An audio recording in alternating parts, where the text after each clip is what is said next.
کہ اللہ مسبب الاسباب ہے، وہ اسباب کا پابند نہیں ہے، وہ اسباب کا محتاج نہیں ہے، اسباب اس کے محتاج ہیں۔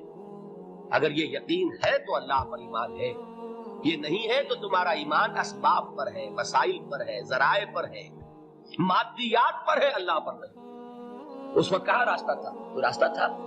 سمندر ہے اور ادھر سے لشکر آ گیا ہے۔ کلا ان معی ربی سیہدین۔ اب دیکھیے ایمان کہہ دینا آسان ہے، ہوا معکم اینما کنتم، جہاں کہیں بھی تم ہوتے ہو اللہ تمہارے ساتھ ہوتا ہے، لیکن اس کا یقین قائم ہو جائے تو زمین و آسمان کا فرق آتے ہیں۔ یہی بات ہوئی حضور کے ساتھ۔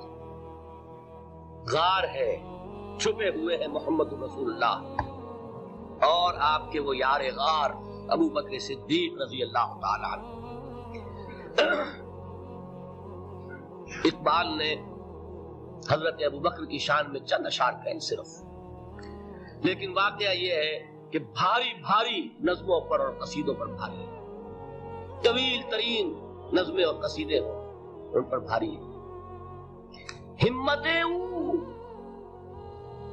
ابو بکر کی ہمت جو ہے، کشت ملت را جو ابر، جیسے بارش سے کھیتی اپجتی ہے، ابو بکر کی ہمت اور عزیمت اس امت کو اسی طرح سینچنے والی ہے۔ ثانیے اسلام و غار و بدر و قبر، وہ دوسرے تھے اسلام میں، دوسرے پہلے کون تھے؟ انا اول المومنین، حضور کی بات ہے، سب سے پہلا ایمان لانے والا میں، دوسرے ابو بکر۔ ویسے ہمارے ہاں یہ چلتا ہے اختلاف، حضرت علی پہلے ہے کہ حضرت ابو بکر پہلے ہے، لیکن اس میں بڑی خوبصورت تطبیق قائم کی ہے علماء نے اور بہت صحیح ہے۔ چار کے بارے میں فیصلہ ہی مت کرو کہ کون پہلے ہے، ان کی ایک عجیب تقسیم کرتی ہے۔ آزاد مردوں میں، بالغ مردوں میں سب سے پہلے ابو بکر، بچوں میں سب سے پہلے علی، خواتین میں سب سے پہلے خدیجہ، اور غلاموں میں سب سے پہلے زید ابن حارثہ۔ بڑی پیاری تقسیم ہے، یہ چاروں ہی پہلے ہیں، ہر ایک کے لیے اولیت ہے۔ اور واقعہ یہ ہے کہ اگر زمانی اعتبار سے تعین ہوگا تو پہلے خدیجہ الکبریٰ آئیں گی رضی اللہ تعالیٰ عنہ، کسی اور سے بات کرنے کی نوبت بعد میں آ سکتی ہے، پہلے تو اہلیہ محترمہ سے بات ہوئی، آتے ہی پہلی وحی ہوئی ہے، ابھی تبلیغ کا حکم نہیں تھا، کس کو بتایا واقعہ؟ ابھی اپنی نبوت کی تبلیغ کا تو حکم ہی نہیں آیا، واقعہ کس کا ہے؟ وہ خدیجہ کا۔ جب کہا ہے کہ خشیت علی نفسی، مجھے اپنی جان کا اندیشہ ہے، تو کیا جواب دیا خدیجہ نے رضی اللہ تعالی عنہا؟ وہ صدیقۃ الکبریٰ، صدیقات جو ہے خواتین ان میں چوٹی پر خدیجہ الکبریٰ رضی اللہ تعالی عنہ، اور صدیق جو مرد ہیں ان میں صدیق اکبر ہے ابو بکر صدیق رضی اللہ تعالی عنہ، لیکن صدیقات میں چوٹی پر۔ جب حضور نے فرمایا خشیت علی نفسی، کیا فرمایا؟ کیا عرض کیا؟ کیسے تسلی دی؟ نہیں، اللہ آپ کو ضائع نہیں کرے گا، آپ غریبوں کے ہمدرد ہیں، آپ مساکین کے تکالیف رفع کرنے والے ہیں، آپ بیواؤں کی سرپرستی کرتے ہیں، آپ مسافروں کی خدمت کرتے ہیں، اللہ آپ کو ضائع نہیں کرے گا۔ یہ یقین ہے اس خاتون کے اندر۔ خیر وہ ایک علیحدہ بات ہو جائے گی۔ میرے دل پر حضرت خدیجہ رضی اللہ تعالیٰ عنہ کی شخصیت کا بڑا گہرا نقش ہے، جو وہ کوئی اور ہی وقت اور موقع ہوا تو بیان ہوگا۔ بہرحال اقبال نے ایک مصرے میں جو چار اولیتیں جمع کر دی ہیں، ہمتیں کشت امت را جو ابر، ثانی اسلام و غار و بدر و قبر۔ اسلام میں حضور کے بعد پہلے کون؟ ابو بکر۔ غار میں حضور کے ساتھ کون؟ بکر۔ بدر کی رات اللہ کا رسول سر بسجود، وہ جھاڑ، وہ گھاس پھوس کی جو جھوپڑی بنائی گئی تھی، اور وہاں تلوار ننگی لے کر پہرا دینے والا کون؟ ابو بکر۔ اور اس حجرہ عائشہ میں محمد کے بعد سب سے پہلے دفن ہونے والا کون؟ ابو بکر رضی اللہ تعالی عنہ صلی اللہ علیہ وسلم۔ وہ جو معاملہ میں سنا رہا تھا غار ثور کا، حضرت ابو بکر بھی حضور کے خیال سے لرز گئے ہیں۔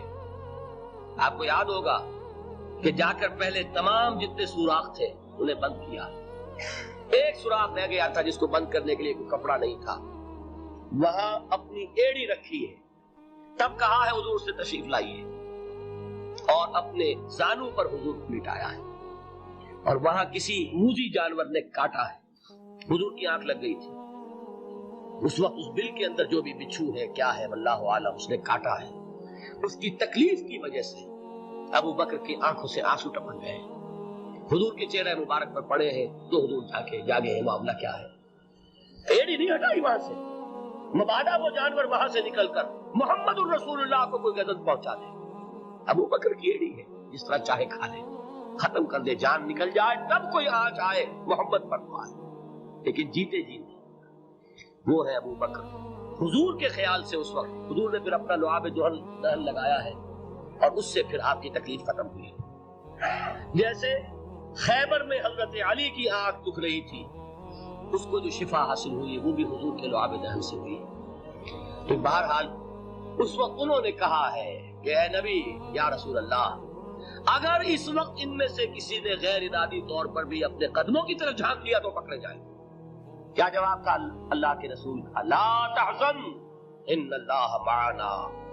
اللہ ہمارے ساتھ ہے کیوں گھبراتے ہو بکر. یہ ہے ایمان باللہ.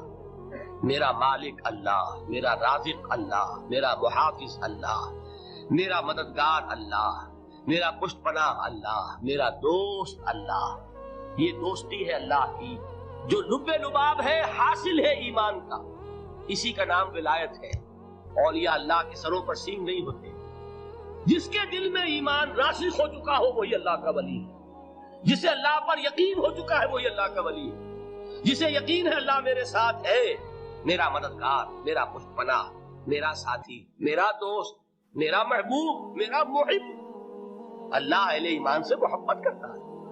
واللہ یحب الصادقین. ان اللہ یحب الذین یقاتلون فی سبیلہ صفا کانہم بنیان مرصوص. اللہ محبت کرنے والا, اہل ایمان محبوب, اور اہل ایمان محبت کرنے والے اللہ محبوب. والذین آمنوا اشد حبا للہ.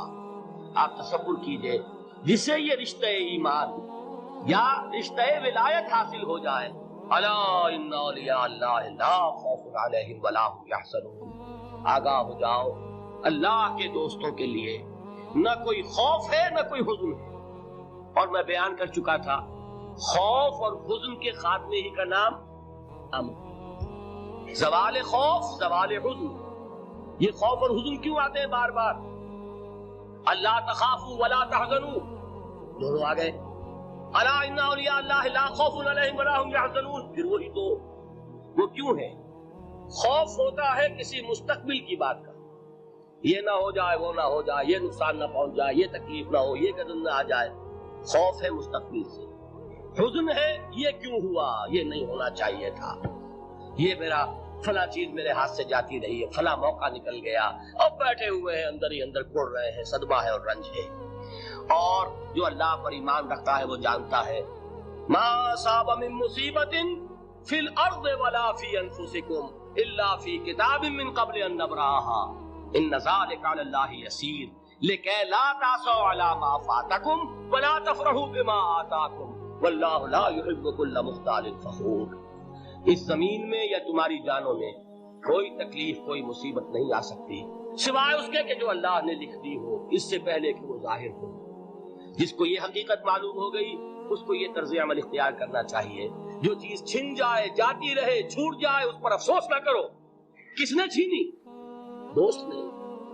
دوست کے فیصلے پر شکایت. دوستی کو بٹا لگا رہے ہو. سرے تسلیم خم ہے جو مزاج یار میں آئے.